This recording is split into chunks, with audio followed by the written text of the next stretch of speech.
Buenos días. El día de hoy vas a conocer una parte de tu mente, de tu cerebro, que puede ser la llave de la felicidad, pero en muchas ocasiones se puede transformar en una fuente de desdichas. Lo importante, nunca le entregues el control.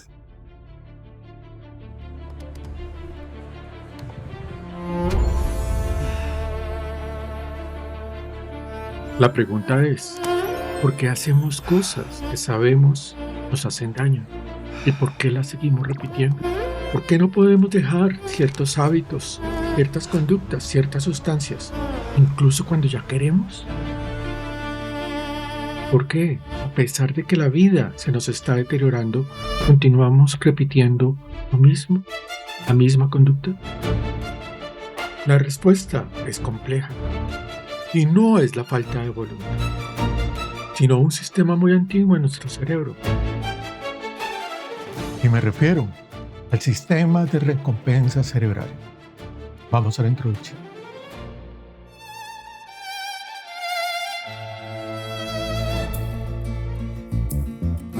Dedica un momento, conoce la salud mental. Este es un espacio dedicado a la información y la esperanza. El tema de hoy es: muy buenos días, muy buenas tardes, muy buenas noches, donde te encuentres. Bienvenidos a mi canal Salud Mental con Sentido. Gracias por estar acá.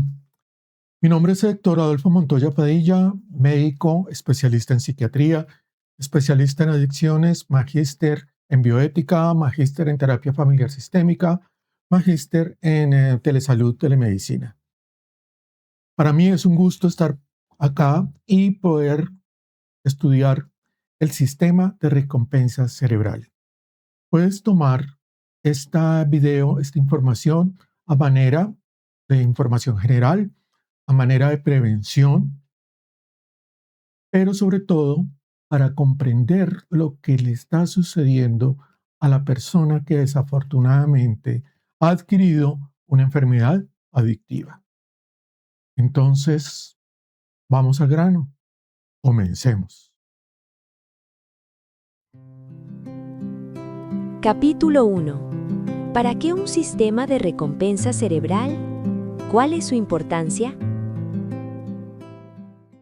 Bueno, entonces, ¿para qué un sistema de recompensa cerebral? Ese sistema es el que te motiva a repetir aquello que te hace sobrevivir, que te permite satisfacer los instintos. Cuando hay emociones, a determinadas conductas se les asigna un valor, y cuando se realizan, también hace que el sistema de recompensa cerebral motive a ese organismo para que repita la conducta. El sistema de recompensa cerebral es querer hacer aquello que te hace sentir bien y repetirlo. El sistema de recompensa cerebral, por ende, es absolutamente necesario para que podamos sobrevivir. Nuestra civilización llevará 3.000, 4.000 años, ¿cierto? Cuando aparecieron por allá los sumerios. Pero el sistema de recompensa cerebral viene de muchísimo más atrás, porque para poder sobrevivir nosotros biológicamente y como especie, tenemos que repetir una serie de conductas que vienen determinadas genéticamente, y esas son las que llamamos los instintos. Esos instintos entonces generan una necesidad, y cuando esa necesidad se satisface, el sistema de recompensa cerebral premia, motivando a esa persona a que continúe repitiendo la conducta que le ha premiado, con disminución de la necesidad de satisfacer un instinto. Y por ende, ese organismo va a tener mayores posibilidades de sobrevivir. Y esa especie va a tener mayores posibilidades de proyectarse en el tiempo. Entonces el sistema de recompensa cerebral nos obliga, mediante la motivación, a repetir conductas que van de la mano con nuestros instintos, nuestras necesidades biológicas, nuestras emociones. No estoy hablando de sentimientos, ojo, nuestras emociones, que es mucho más básico, de tal manera que podamos tener mayor éxito evolutivo. Este video tiene fines exclusivamente educativos y divulgativos. La información aquí presentada no sustituye la valoración de un profesional de la salud. Para consejería, decisiones clínicas o personales, consulte siempre a su psiquiatra, psicólogo, médico o profesional acreditado. Capítulo 2. ¿Cuál es la filogenia del sistema de recompensa cerebral?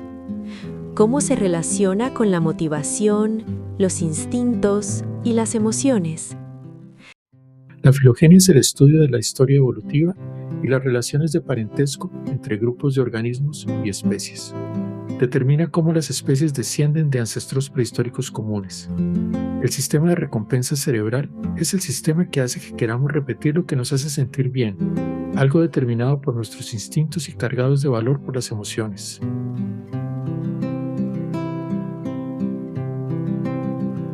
Funciona principalmente con una sustancia llamada dopamina, pero la dopamina no es placer, es motivación, impulso, deseo. Es lo que nos empuja a buscar, a insistir, a no rendirnos. Este sistema no es únicamente humano, lo compartimos con muchos animales, incluso con organismos muy antiguos. Dentro del cerebro de cada uno de nosotros hay millones de años de evolución. El sistema de recompensa cerebral no evolucionó para hacernos felices, sino para hacernos sobrevivir. El mismo sistema que nos impulsa a querer, desear, aprender y sobrevivir es compartido con ratas, aves e incluso peces. No es humano, es profundamente biológico. La esencia del sistema de recompensa cerebral precede incluso a los dinosaurios, pues la evidencia comparativa con sus descendientes evolutivos, las aves, sugiere que poseían sistemas dopaminérgicos. Además mostraban conductas motivadas por instintos, por lo que es razonable inferir que disponían de un sistema de recompensa, aunque menos complejo que el humano.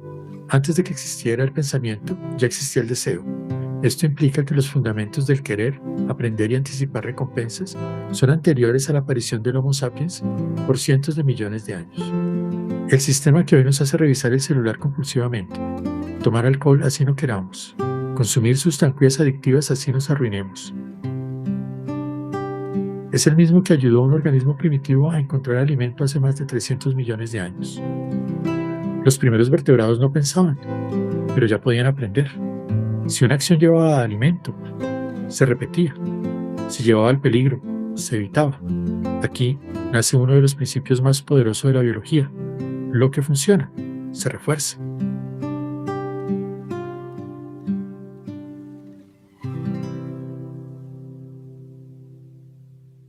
Capítulo 3. ¿Cómo es el sano funcionamiento del sistema de recompensa cerebral?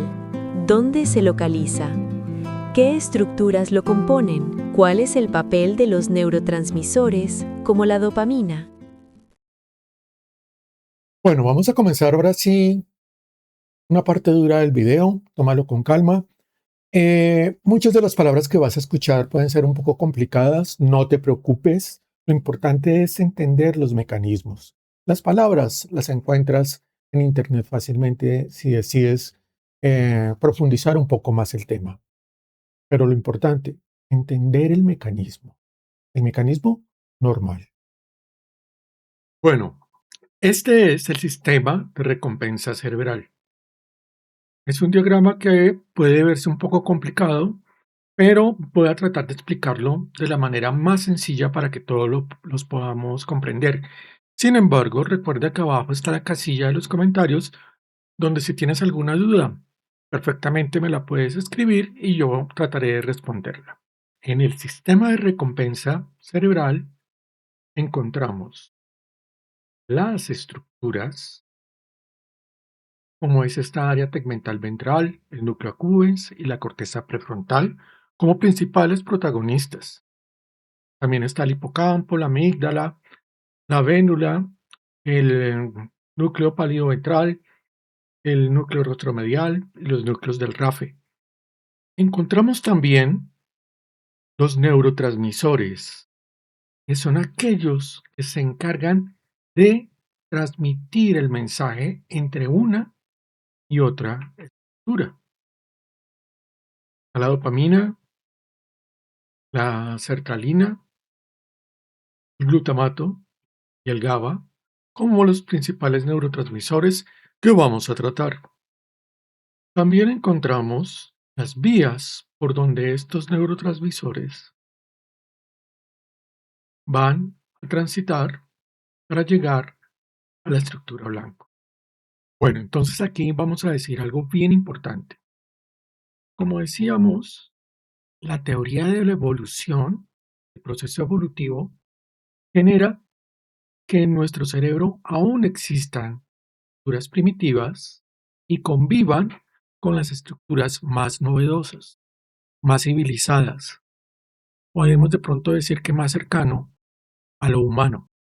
No se reemplazan, sino se complementan, donde lo ideal es que las estructuras más nuevas, más civilizadas, sean las que dominen y controlen a las más primitivas que siguen funcionando y son fundamentales para la supervivencia.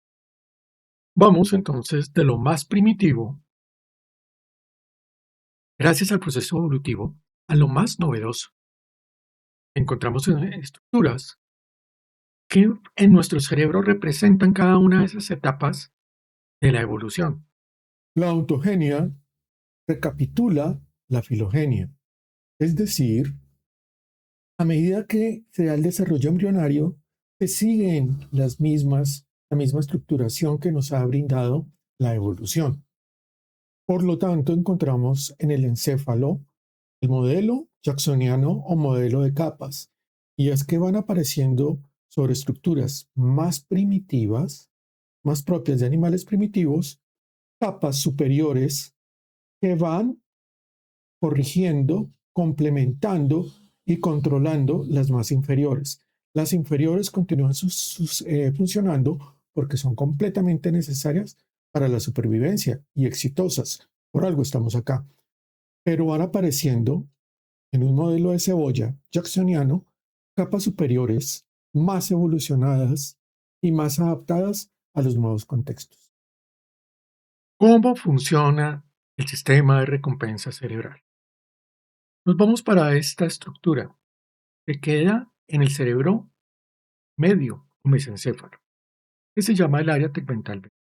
Vamos a relacionarla con aquella estructura a grandes rasgos que convierte los instintos en un impulso. El área tegmental ventral recibe la información de que es necesaria para la supervivencia satisfacer un instinto y comienza entonces a generar el impulso para buscar la satisfacción de este instinto. En el momento en que este organismo encuentra la satisfacción del instinto, el área tegmental ventral genera algo que se llama la dopamina, un neurotransmisor por esta vía, la vía mesolímbica, y estimula entonces otra nueva estructura que la vamos a relacionar con la motivación y se llama núcleo accumbens. Ya quedan localizados en una estructura evolutivamente más nueva, que son los ganglios de la base. El núcleo accumbens, entonces, cuando se estimula, genera motivación, genera deseo, deseo de repetir aquello que me permite satisfacer el instinto para mantenerme con vida. Esa cantidad de dopamina que se genera es muy específica, muy exacta, para que esa motivación que genere no se salga de cauces.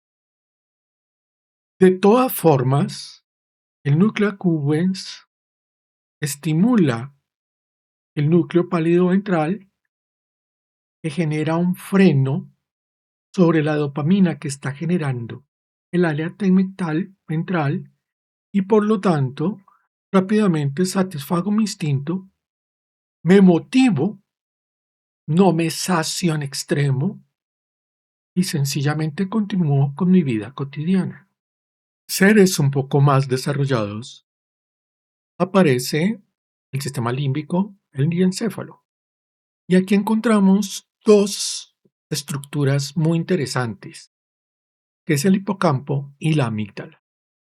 El hipocampo lo vamos a relacionar con la memoria y la amígdala la vamos a relacionar con las emociones. Por lo tanto, el núcleo accumbens también a través de dopamina estimula el hipocampo y estimula a la amígdala para que genere emociones positivas. De tal manera que esto a su vez retroalimenta el núcleo accumbens y aparece un círculo. Que en el caso de la satisfacción de los instintos y de un buen autocontrol de la dopamina, es un círculo virtuoso.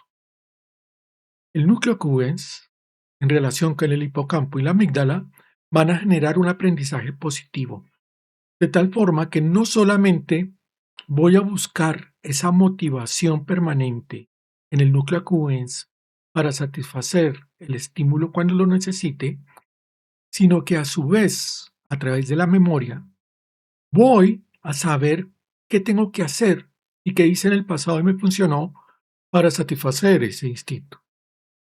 Y a su vez, eso va acompañado de una emoción. La emoción es un valor, es el valor que se le va a otorgar a la satisfacción de ese impulso, de ese instinto que me está estimulando. Bueno, entonces comienzas a darte cuenta que no es tan complicado. Son meramente circuitos complejos y muy precisos, pero son circuitos que necesitan cantidades muy precisas de aquello que transmite la señal entre las estructuras, los neurotransmisores. Bueno, hasta ahí bien, hasta ahí llegan los mamíferos más primitivos. Ahora vamos a hablar de mamíferos superiores y ya del Homo sapiens sapiens como tal, porque disponemos de algo muy interesante y es los mecanismos inhibitorios, de tal manera que logremos un control de nuestra parte instintiva, de nuestra parte primitiva. Ya habíamos hablado hace un ratico de cómo el núcleo accumbens, cuando es estimulado por la dopamina, pues estimula el hipocampo y la amígdala para aprender y tener emociones positivas y repetir y saber qué hubo que hacer para recibir la satisfacción de ese instinto que nos estaba estimulando. Pero el núcleo accumbens genera el principal neurotransmisor inhibitorio que se llama GABA, ácido gamma aminobutírico, que va a estimular una sustancia de freno que se llama el núcleo pálido ventral, y esto va a detener el área tegmental ventral de tal manera que no siga generando dopamina. Esto hace que sencillamente, una vez satisfecho ese instinto, ese mamífero primitivo puede dedicarse a hacer otras actividades ya no centradas en el estímulo. Nosotros y los mamíferos superiores tiene la particularidad de poderlo inhibir ya de una manera mucho más estructurada. Y aquí aparece la corteza prefrontal. En nosotros, los humanos, necesitamos de esa corteza prefrontal porque es la que maneja los sentimientos más complejos, realiza los análisis más complejos, estructura un proyecto de vida, es la que vive en sociedad, la que construye cultura, tecnología. Eso parte aquí en esa corteza prefrontal. Por lo tanto, los instintos tienen que estar supeditados para poder sobrevivir y adaptarnos a una vida de neocórtex, una vida social, una vida compleja. Los instintos tienen que estar supeditados a las decisiones que tome la corteza prefrontal.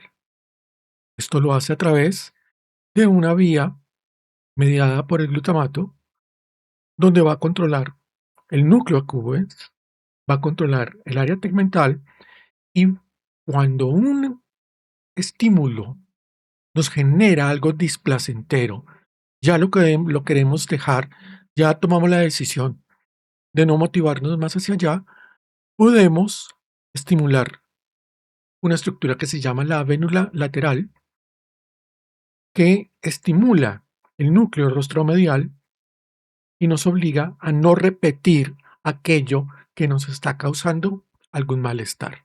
Sí, eso proviene de la corteza prefrontal. Es cuando uno ya dice basta, y ese basta se hace efectivo. Podemos tomar decisiones para satisfacernos de manera primitiva o de manera mucho más compleja, sabiendo que la manera mucho más compleja nos va a poner un alto de acuerdo a nuestra propia voluntad. Es decir, la naturaleza nos brinda de los mecanismos de autocontrol. Cuando el sistema de recompensa funciona adecuadamente, todo está debidamente controlado, autocontrolado. Es algo que nos ha brindado la naturaleza. De tal manera que la satisfacción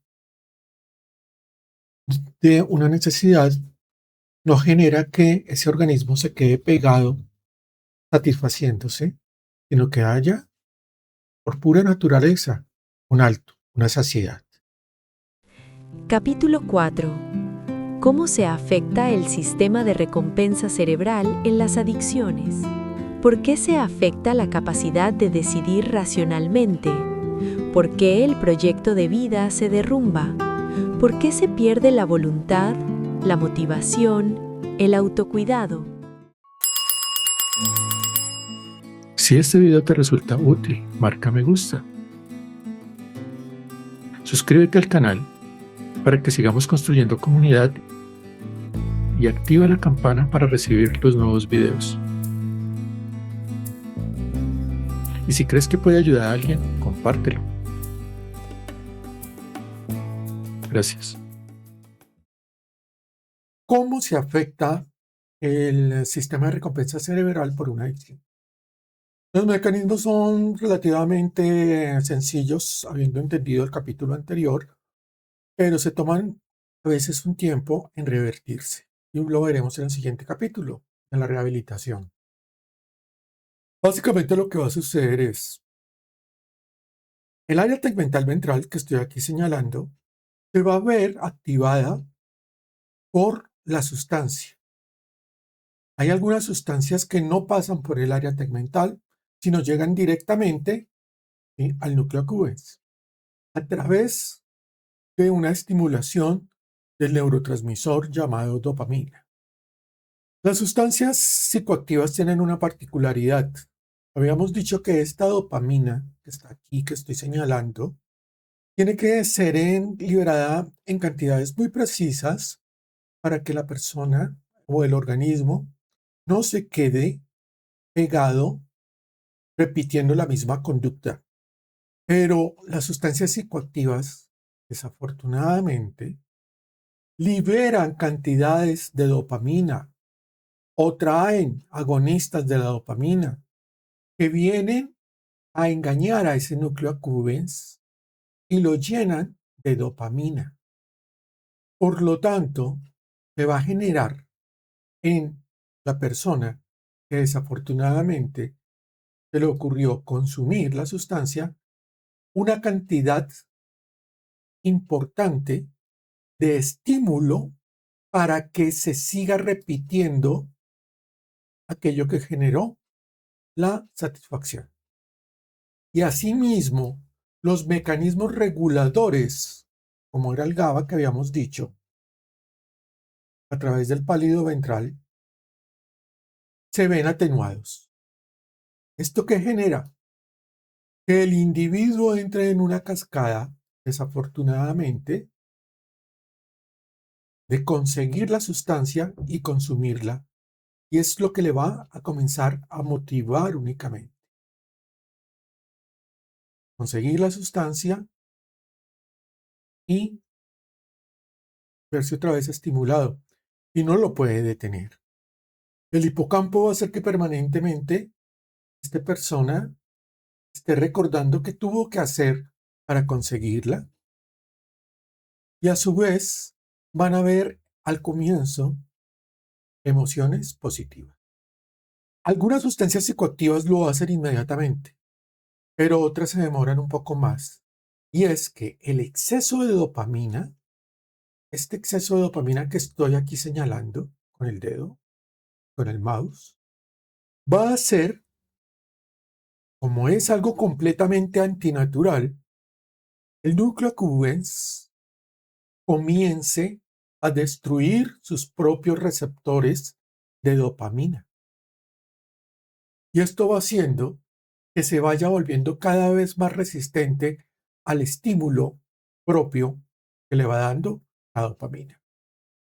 Habíamos hablado en el capítulo anterior que la dopamina se libera en muy pequeñas cantidades, de tal manera que uno tiene la fortuna de recibir inputs positivos, es decir, estímulos positivos y de sentirse gratificado y motivado con pequeñas recompensas, con pequeñas satisfacciones, de tal manera que la vida es muy agradable porque uno permanentemente en las cosas pequeñas va encontrando satisfacción y va encontrando motivos para hacer, para realizar cosas.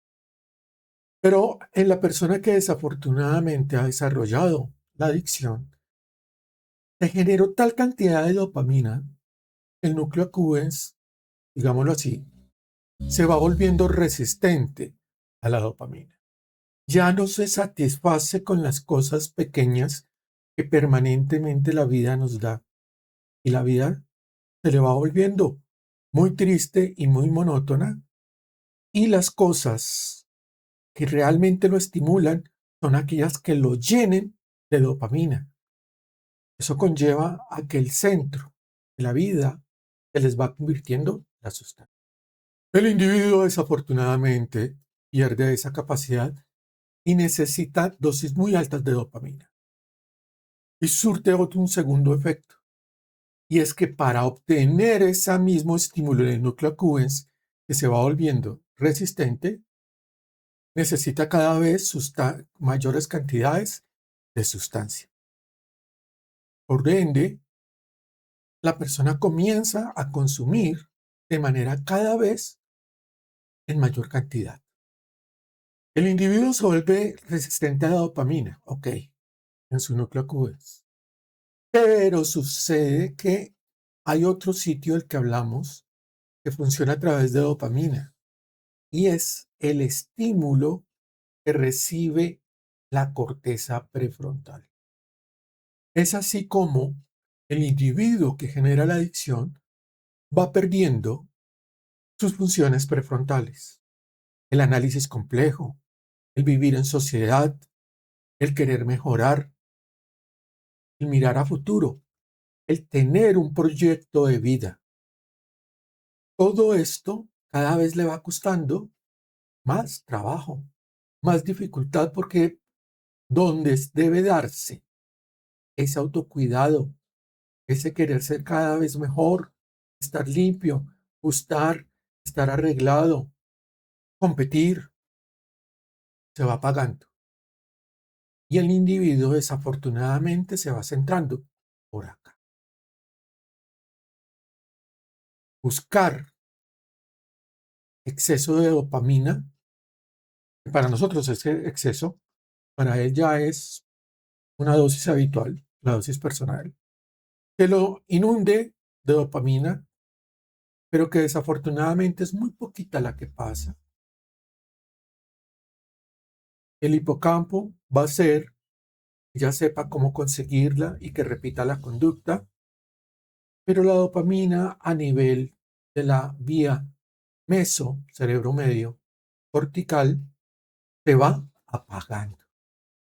Por lo tanto, el autocontrol que puede dar la parte prefrontal, que es la que hemos dicho que debe ser la que manda, se va atenuando y vamos quedando en manos de ese sistema de recompensa cerebral primitivo, ya es equilibrado en su dopamina te va a centrar es en conseguirla en muy alta cantidad. Y esa muy alta cantidad solo se la van a dar las sustancias psicoactivas. Y por ende, al individuo se le olvida absolutamente todo, excepto conseguir su sustancia. Capítulo 5. ¿Cuál es el pronóstico del SRC gracias a un proceso de rehabilitación? ¿Cuánto dura el cerebro en recuperarse?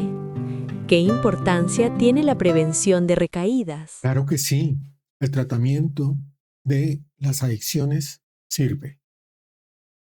Por el pronto no se van a curar totalmente, pero sí se controlan. Y obviamente la persona puede volver a tener un proyecto de vida viable y volver a sentir la alegría por las cosas pequeñas y la motivación por las cosas pequeñas cotidianas de la vida. Obviamente esto necesita un gran esfuerzo, una gran dedicación e invertir mucho tiempo. Los tratamientos tienen que ir focalizados inicialmente, lo que se llama la desintoxicación. A la larga no es tan complicada. Importante sí es, porque hay que retirar al individuo de todos estos factores que lo están haciendo consumir de manera imparable. Está entonces la sustancia como tal y están todos los factores medioambientales, sociofamiliares, culturales, amigos, etcétera, que sencillamente son facilitadores de alguna u otra manera para que ese hipocampo esté permanentemente recordando sustancia, para que esa amígdala lo esté añorando, la esté añorando, la sustancia, y ante esa ausencia de corteza prefrontal, el individuo va y nuevamente busca la sustancia psicoactiva. Entonces, inicialmente hay que brindar esa desintoxicación. Pero como nos vamos a dar cuenta ahorita en las imágenes, una vez ha pasado un mes, 2 meses, 3 meses, todavía hay una excesiva carencia de dopamina o de receptores de dopamina, de sensibilidad a la dopamina en ese sistema límbico. Por lo tanto, el paciente rápidamente, afuera, ante cualquier contratiempo, ante cualquier dificultad que se presente, vuelve a recaer. Y no hay que tener recaídas. Así nos digan muchas veces que la recaída hace parte del tratamiento. No, no, no. Entre más recaídas se tenga, más se va condicionando estas estructuras del cerebro a tener exceso de dopamina, vivir en exceso de dopamina y por lo tanto volverse resistentes a la dopamina. Y por ende cada vez va a ser más difícil una recuperación, aunque la hay.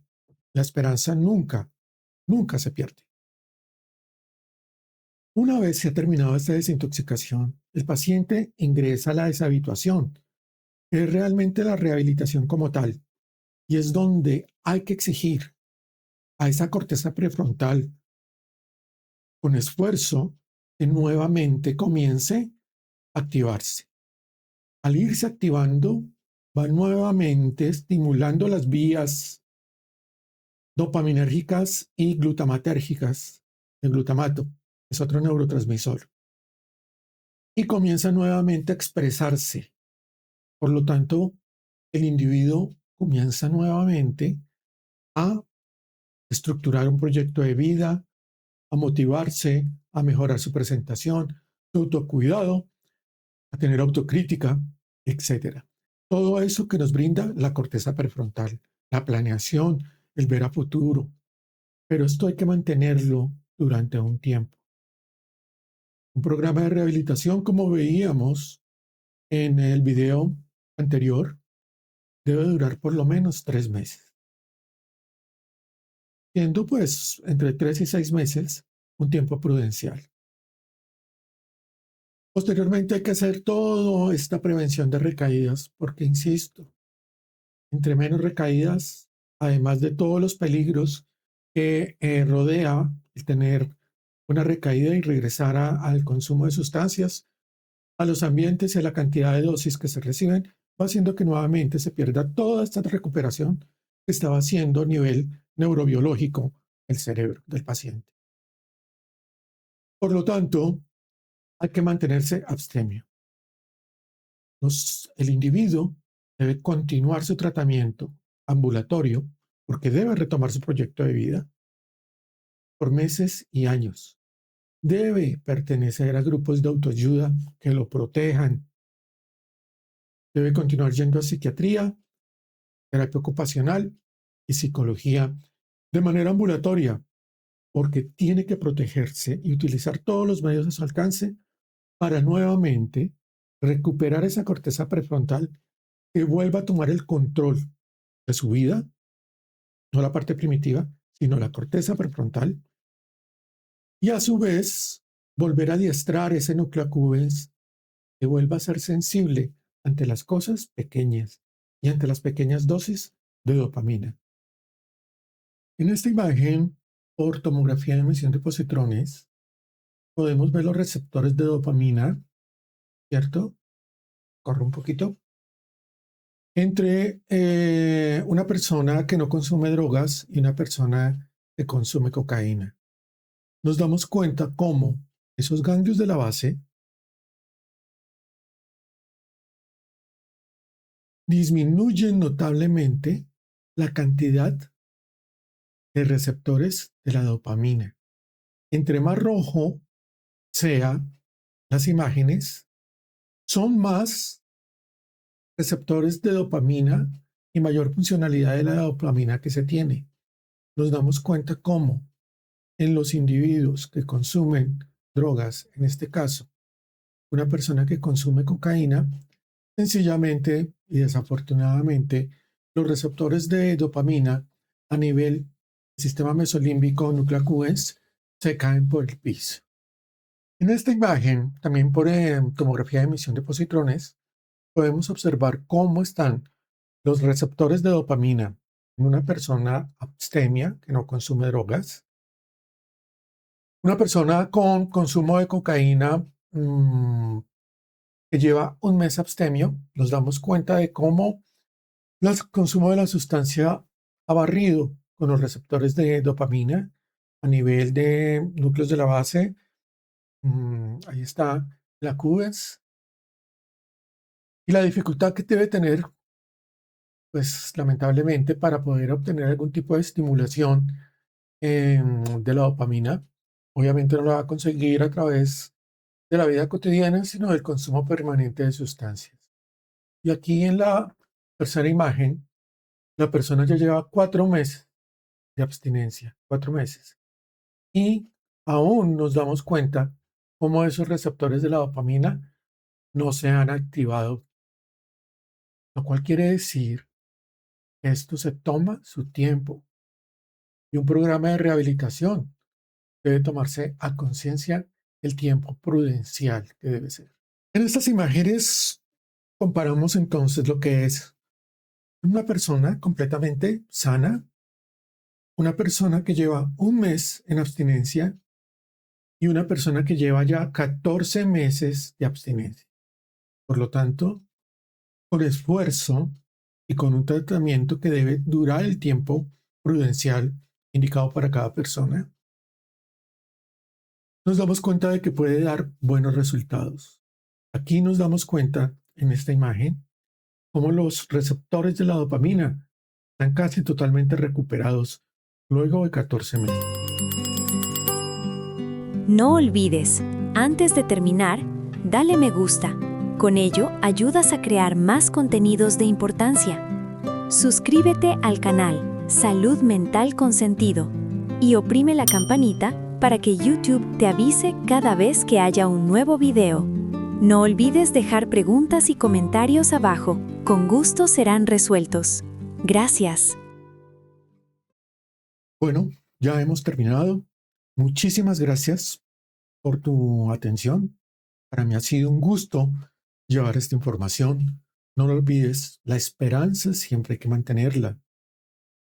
En estos 25, 30 años de ejercicio profesional, he visto muchas personas recuperarse de los peores estados. Entonces, adelante. Con esto, pues, terminamos este primer ciclo sobre las adicciones. Probablemente lo retomemos en el tercer trimestre de este año. A partir del próximo video vamos a iniciar un ciclo sobre los trastornos afectivos. Si este video ha sido de tu agrado, por favor déjame un like para que sean más personas las que puedan tener acceso a esta información. Si sabes de alguien a quien le sirva, puedes compartirlo. Te estaré agradecido. Y no olvides dejarme comentarios abajo, en las casillas de abajo, para que pueda tener una retroalimentación y pueda resolver todas las dudas que puedas tú tener, si es posible. Muchísimas gracias y hasta pronto. El Dr. Héctor Adolfo Montoya Padilla no ofrece asesorías privadas, no realiza consultas individuales, no tiene ningún representante, ninguna empresa lo patrocina, no recomienda ninguna institución ni la representa, no recomienda productos o medicamentos. Este canal tiene fines exclusivamente preventivos, educativos y divulgativos. La información aquí presentada no sustituye la valoración de un profesional de la salud. Para decisiones clínicas o personales, consulte siempre con su médico.